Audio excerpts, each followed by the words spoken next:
Lived Experience in Social Justice Advocacy is a three-part series. My story, how I work to change a law, and how you can change a law. Take care of yourself while viewing this content. It includes discussing child sexual assault, intimate partner violence, and sex trafficking. This can be difficult for any viewer, and so if you become overwhelmed, pause the tape, take a breath, and refocus. Just to recap, I'm a survivor of sex trafficking at the age of 10. I was victimized at 10 years old. I was first taken into Houston, and then I was eventually flown to Lubbock. I was mixed up in a child pornography ring. It's important to note that back then, we didn't have the language for what was happening to me. The Trafficking Victims Protection Act at the federal level didn't occur until 2000. In the state of Texas, we didn't implement our Penal Code 20A until 2003. When I came forward, I found out that I was 6 years past the statute of limitations to press charges. Remember, the statute of limitations is an amount of time that a victim can come forward and report a crime for it to be charged. Back then, the statute of limitations for child sexual assault was 10 years from your 18th birthday. So if you were 29 years old, you were too late. I found out there was nothing that I could do, and so I decided I'm going to change a law to abolish the statute of limitations for child sexual assault in Texas. The first thing that I did was I bought a Lobbying 101 book, and I read it cover to cover. My first trip, I read this book and headed to Austin. My first trip to the Capitol was back in December of 2004, and I went with two other people. One of them was a victim of child sexual assault, and the other one was the mother of a victim. It was the 79th legislative session in 2005, and we had bills filed. House Bill 838 was filed by Representative Debbie Riddle, and Senate Bill 1019 was filed by Senator Rodney Ellis. Soon after visiting the Capitol, we made multiple visits up there. I noticed that there was a problem. And the problem was the people that I was with, when we would walk into a legislator's office, they would want to retell their whole story. And so one person would tell their whole story, the next person would tell their whole story, and then I would tell my story. What I began to realize is that legislators began to almost like a switch went off, like it was too much information. No matter how hard or horrific your story is, they've heard worse. And so I began to realize that the tactics that we were using, this strategy was not going to work. You cannot use Austin, especially up at the Capitol, as a place for therapy. And so I talked to both of them, and they disagreed with me. They did not want to change their protocols. And so what I did is I separated from them. I decided that I felt that it was more important that we showed that the law that I was working on would help all people across the state of Texas rather than my one story. So during the 79th legislative session, there was a public campaign as well. City of Houston Mayor Bill White did a proclamation for the work I was doing. And as that time was ticking down, the Lieutenant Governor had a press conference up at the Capitol, and I spoke at that press conference. Here locally, I appeared on CBS Houston, and KEYE 42 Austin also did coverage of the work that I was doing. So the legislature began, and you're going to learn later how a bill goes through the process. So the legislature began January of 2005. House Bill 838 was referred to a subcommittee in April. To me, being assigned to a subcommittee was a kiss of death. The chair of that committee was Representative Terry Hodge. So what happened was, it was a brutal hearing, and it was a brutal hearing for me. It was a brutal hearing for other survivors. I went up and gave my testimony and why the statute of limitations needs to change and told my personal story. She then called up members of the ACLU and also a defense attorney and asked them specific questions about why my story wasn't true. It's hard to imagine the way that victims were treated back in 2005 up at the Capitol. It's changed drastically. But I still remember how hard it was in that hearing, not only for me, but for several other witnesses. That year, in the 79th legislature, the bill was left pending in committee. It died. Senate Bill 1019 also didn't go anywhere at all. They were waiting for the House bill to move. Something interesting happened though. So between sessions, it's called the interim. And during the interim, Jessica Lunsford was murdered in Florida by an absconded sex offender from Georgia. This sparked an interest in child sexual assault welfare laws all across the United States. I also created a nonprofit.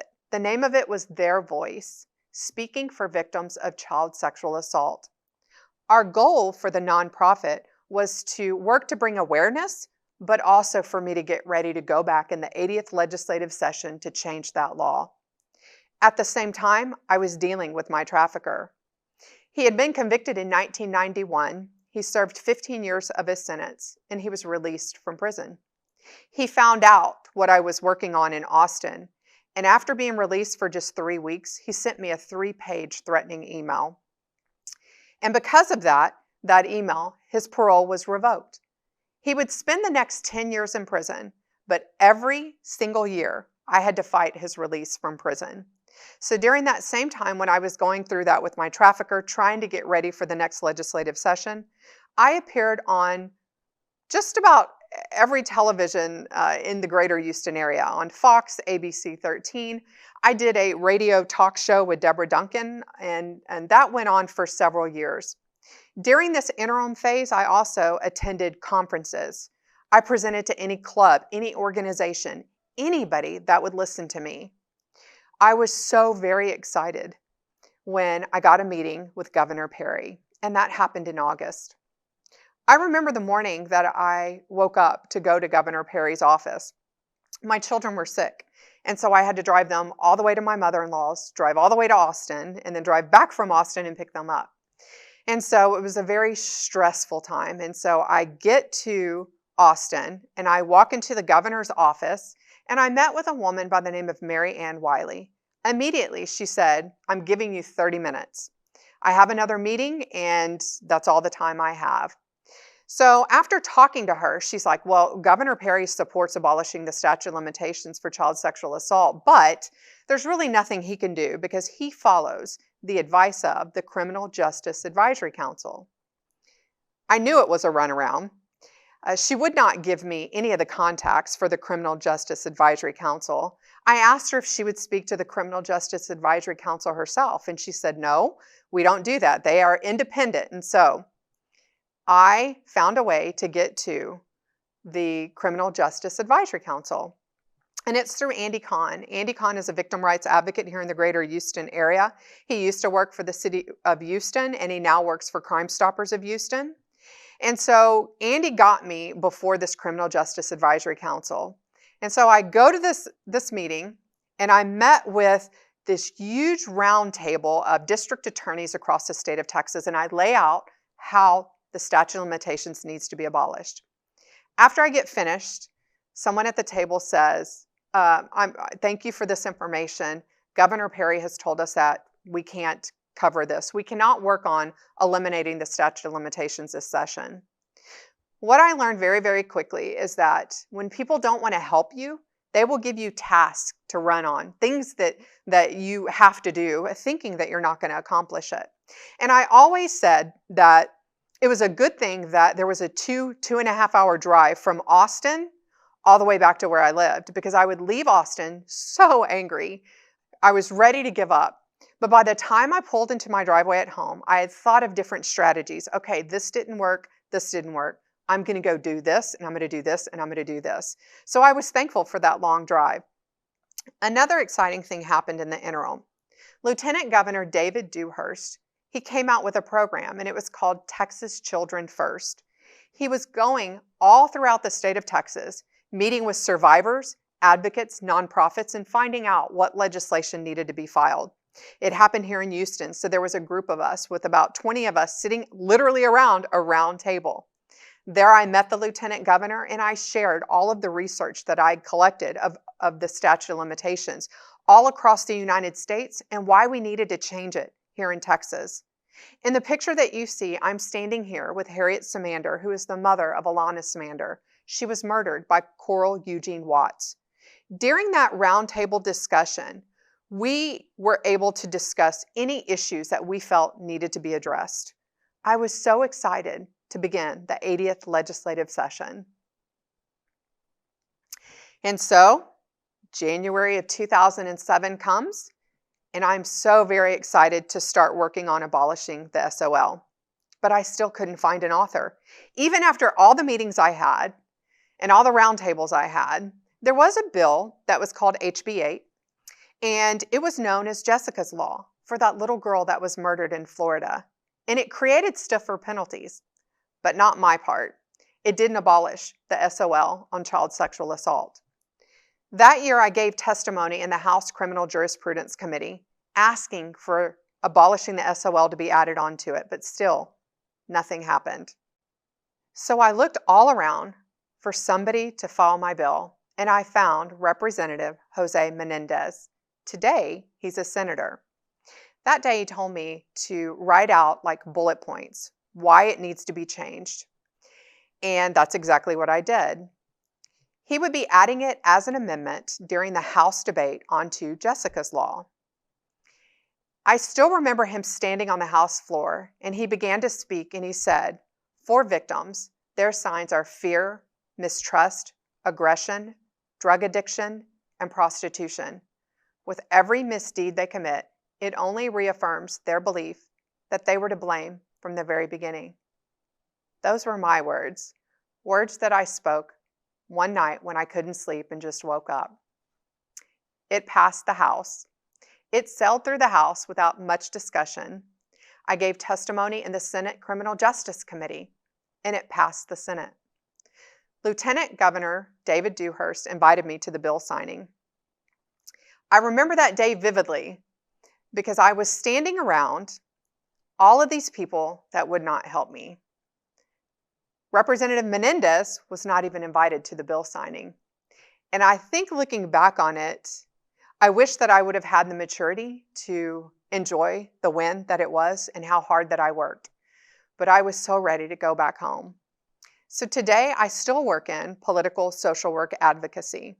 In the 87th legislative session, I worked on several human trafficking bills. One in particular was House Bill 390. This was a bill that required human trafficking education for hotels and motels.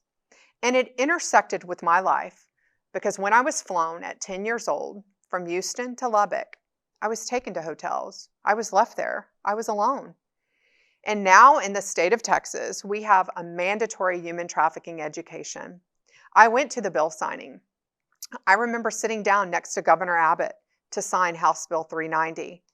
And he looked at me and he said, "Tell me your story." It was much different than 2007.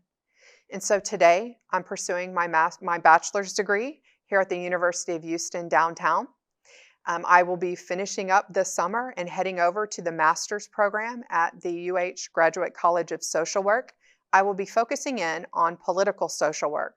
The ultimate goal for me is to work in a public policy team that focuses in on human trafficking education. And before we leave, I want to share with you a video that was taken November of 2022 with Mayor Sylvester Turner.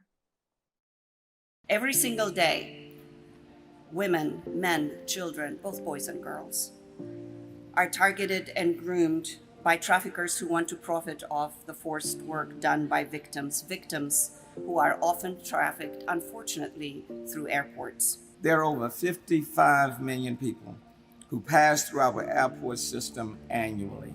That makes our airports a critical partner in raising awareness through the many communication touchpoints available.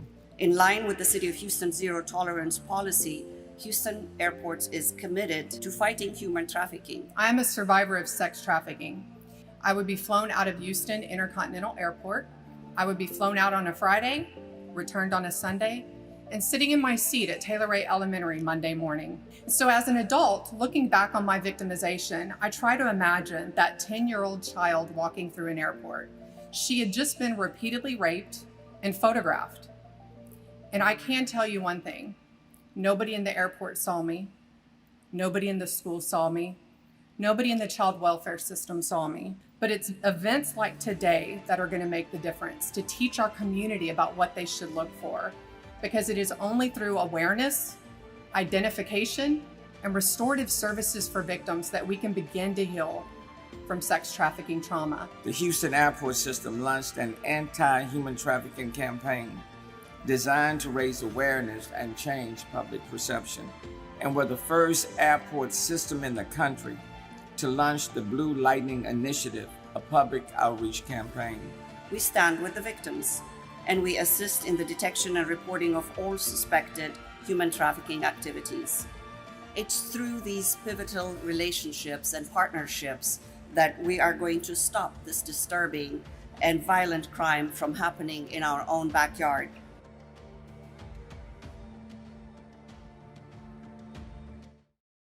Up next in lived experience in social justice advocacy is what you need to know as a social worker to engage in the political process. Join me next time.